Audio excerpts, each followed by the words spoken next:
The University of Arkansas recently released an email that has received some major backlash from the students and the community. Here to read that email and discuss their feelings about it are two U of A students. My name is Claudia Fuller. I'm a senior at the University of Arkansas studying Human Development and Family Sciences and Child Advocacy Studies. My name is Madison Chola. I am a junior at the University of Arkansas studying chemistry and exercise science. Sexual violence harms us all. Dear campus community, when the safety and well-being of any student, faculty, or staff member is impacted or threatened, it impacts our entire campus community. In recent weeks, more than one member of our community has reported harm in the form of sexual assault. The effects of sexual harm are often devastating for victims and for their families, friends, and living communities. Simply put, sexual violence harms us all. We must all take precautions and exercise good judgment in situations where there is additional risk or heightened vulnerability, such as being out alone at night, leaving our doors unlocked, and especially after consuming alcohol. We encourage you to learn more about the university's free safety app, Safe Zone, which allows quick access to help for emergency and non-emergency situations. However, the reality is that most individuals reporting an assault know the person who has harmed them and often describe the person as someone they felt they could trust. While increased reports of sexual assault are troubling, these cases represent only a portion of the actual number of assaults that occur within our community, as many assaults may never be reported. We hope an increase in reports signifies that our students trust that we will respond to their needs and that they know where to turn for help if they experience sexual violence. While we ultimately hope that no student will have an experience they need to report, we are here to help those who do. Have a role to play and a shared responsibility for creating a learning and living environment where everyone is safe, has a sense of belonging, and sexual violence is not tolerated. Whether the issue is sexual violence or something else, if you see a potentially unsafe situation developing, please speak up, intervene, or notify someone who can address the situation. We trust each and every one of you to make a commitment to treating others with respect, demonstrating care and concern for others, looking out for one another, and offering support to those who are hurting.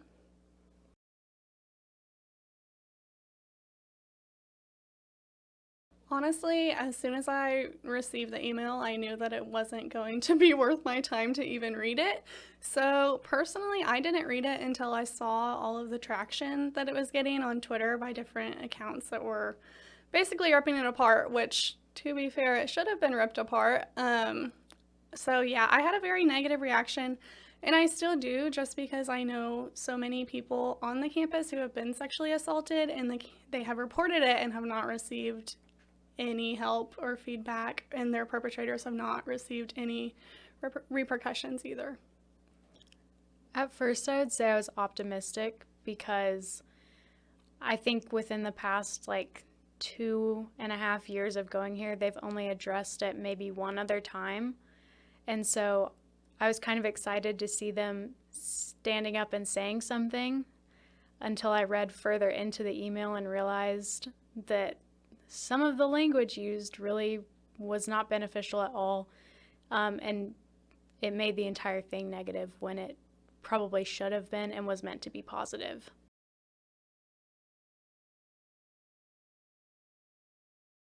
I've felt unsafe on my campus before, especially at night, and they really didn't offer any kind of help or way to feel safer other than just don't go out at night or leave your door locked.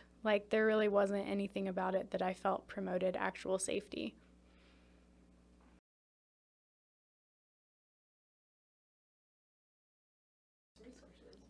I know of a few available resources on campus. There's one called Safe Ride, which you can call, and they will send a police officer, and they'll come and drive you to wherever you need to go, but that is only to places on campus, so they won't take you to an apartment off campus. And I know that there are mental health services too that are available. There are a few that I do know of.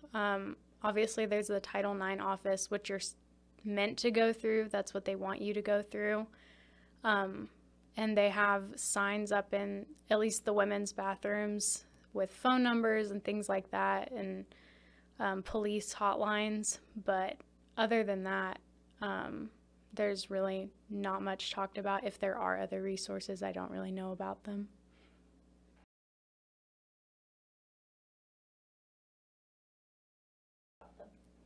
I know in the past years they've put little windmills out on the Union lawn and like a little poster that says each windmill represents someone who is sexually assaulted. I don't really understand the point of that, just because, yeah, you see that and you see, oh, all these people are sexually assaulted, but there's no other awareness that goes beyond that.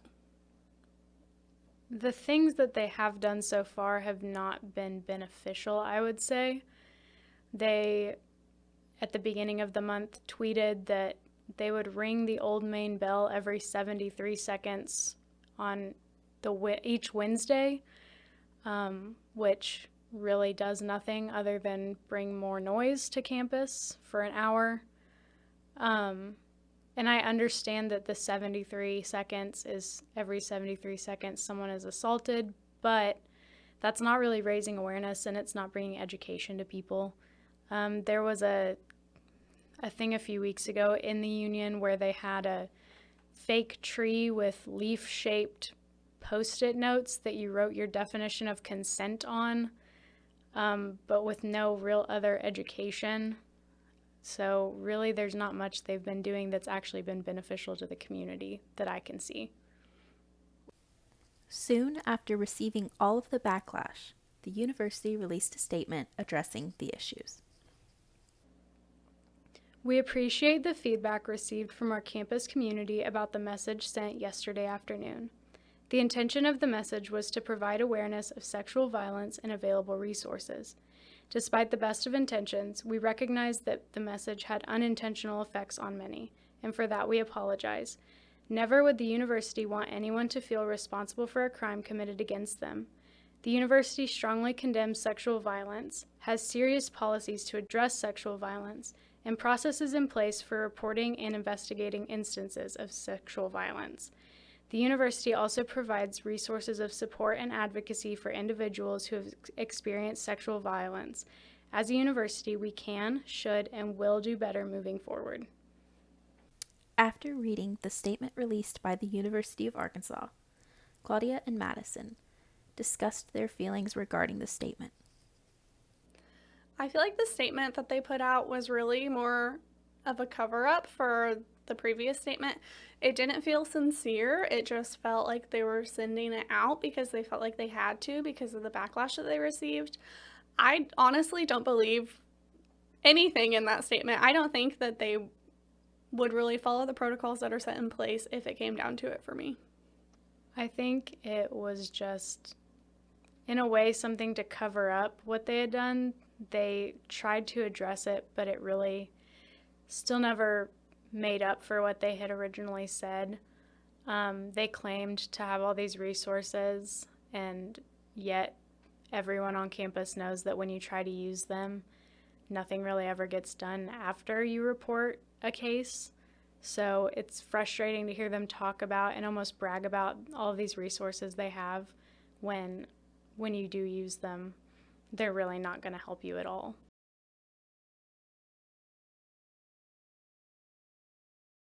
I think, first of all, just omitting the whole point about, like, don't drink alcohol and lock your doors, because those are things every, especially woman, has heard since childhood. I mean, common knowledge, things that we should already know and do already know.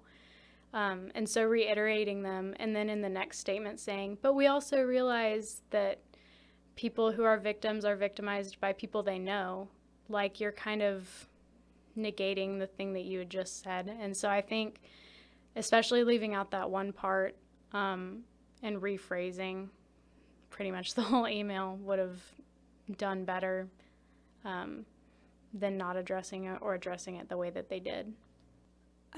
Firstly, I think that they should have taken the victim blaming out of the first statement that they released. There was no reason for that to be there.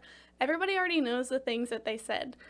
It's common knowledge to know that, like, you need to take precautions whenever you're drinking, but the fact that that's primarily what was stated and they didn't say anything about the people who are committing or the people who are raping, I guess, and a more plain way to say it, but like they did not mention that. They just mentioned the precautions that you can take as a person to prevent it. They did not mention anything about how perpetrators need to just stop raping.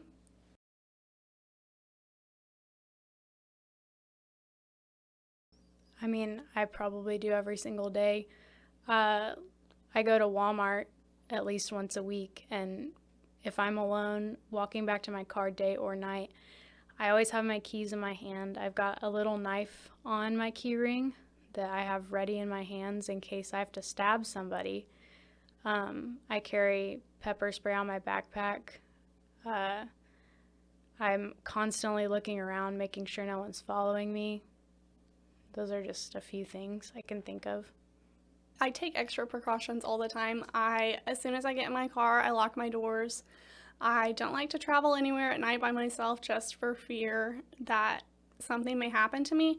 Most of my close friends that live close to me have my location on so that they know if I'm home or places that I would regularly be, and then they're able to see if I'm somewhere that maybe I wouldn't normally be at. Maybe there's a cause for concern, so they can check in on me. I carry pepper spray and a knife religiously, and anytime I get anywhere, I let people know where I am so that just in case something might happen to me, then they'll know the last location that I was.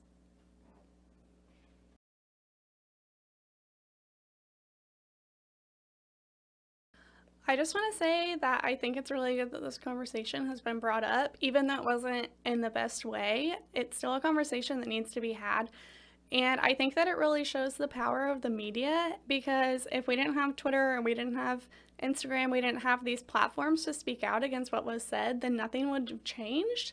And so I think that possibly, even though this was such like a controversial issue, I think that there's an opportunity to grow from it, and I think that there's an opportunity to learn more. I just think, obviously, it's good that people are starting to speak up more. There have been so many movements within the past, not even just decade, but that have really brought more awareness to sexual assault. And I think that the more we speak up about it, the better things will get in terms of safety and well-being for everybody.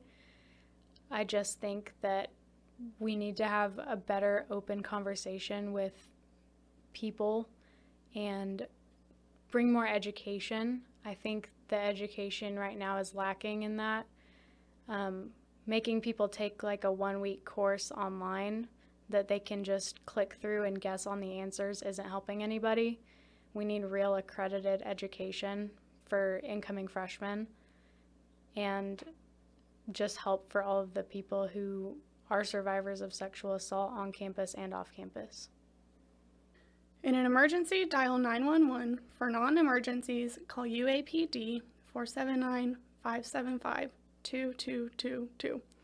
File a report at report.uark.edu and learn more about Title IX at uark.edu.